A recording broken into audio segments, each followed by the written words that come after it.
Welcome back. My name is Santiago, and as you remember, we are reviewing abnormal vocabulary for exam preparation, though this type of vocabulary is also very useful for our day-to-day operations. So as you can see, we have exam preparation, abnormal vocabulary, and unruly behavior. So let's begin. The objective of the session, obviously, is to review expressions and vocabulary related to unruly behaviors of people on board. It is important that I make the disclaimer that this is an aviation English lesson and not an operational training. Therefore, you should consult your manuals. Let's begin by defining the levels of unruly passengers defined by ICAO. As we know, we have 4 levels. Level 1 is just disruptive behavior. Level 2 is physical abusive behavior. Level 3 is life-threatening behavior. And finally, level 4 is attempted or actually breach of the flight crew compartment, the cockpit. So let's begin by checking some examples. Let's focus first on level 1, disruptive behavior. So the characteristics of this type of behavior is that it is unsettling, annoying, defiant, irritating, or awkward to other people on board. Here are the examples that I chose. First of all, we have non-compliant passengers. Passenger is refusing to sit on his assigned place. Then we have violation of privacy. The passenger in 20 Charlie says the man in front of her is taking pictures of her. Then we could have the physical obstruction of the galley or, for example, the aisle. There is a man blocking the passage to the aft galley. Then we can have verbal abuse, insulting or cursing at each other. We have 2 women by the wing seats cursing at each other. And after this, we have provoking behavior or taunting. In row 25, some football supporters are taunting nearby passengers. Another important the disruptive behavior that we could see is just hygiene violations. Passenger in 10 Alpha keeps spitting on the floor. Other passengers are complaining. And to conclude level 1, we have menacing behavior. A man is threatening the purser. So now let's move on to level 2, which is physical abuse. Characteristics of this type of behavior is that it is damaging, violent, attacking, or harming to others.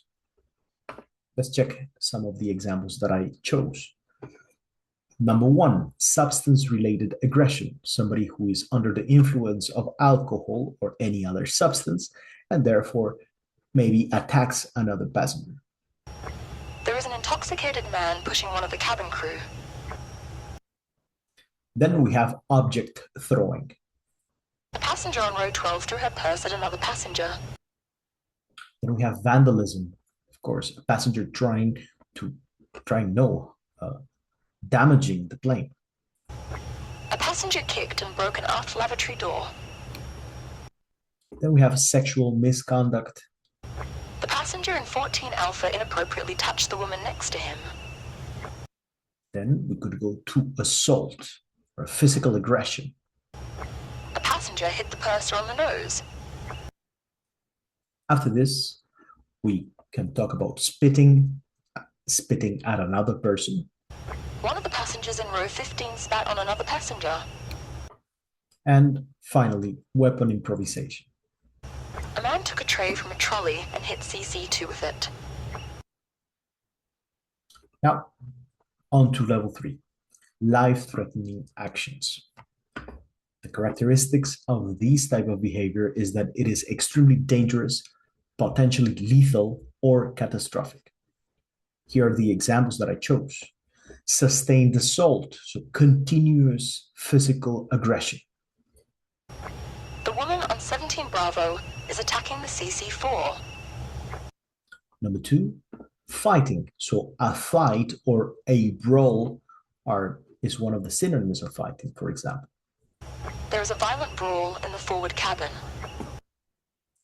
Then we have attempt to opening exit doors.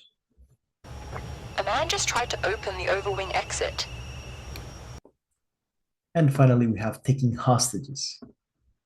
The passenger has CC3 by the neck in the aft galley. Let's correct this mistake. It says CC4, and in the audio it says CC3. Now let's go on to level 4. So attempt to access the flight deck or the cockpit. The characteristics, of course, extremely dangerous, potentially lethal, or catastrophic. First of all, coordinated sabotage. So a group of people who are in agreement of sabotaging the operation. Some passengers are trying to open one of the emergency exits. Number 2 is hijacking. I will not get into it because these are, of course, safety sensitive procedures. Let's move on to mutiny. Multiple passengers are actively refusing crew authority and attempting to seize control of the cabin. And finally, an attempt to access the flight deck. He is now heading to the forward galley toward the cockpit door.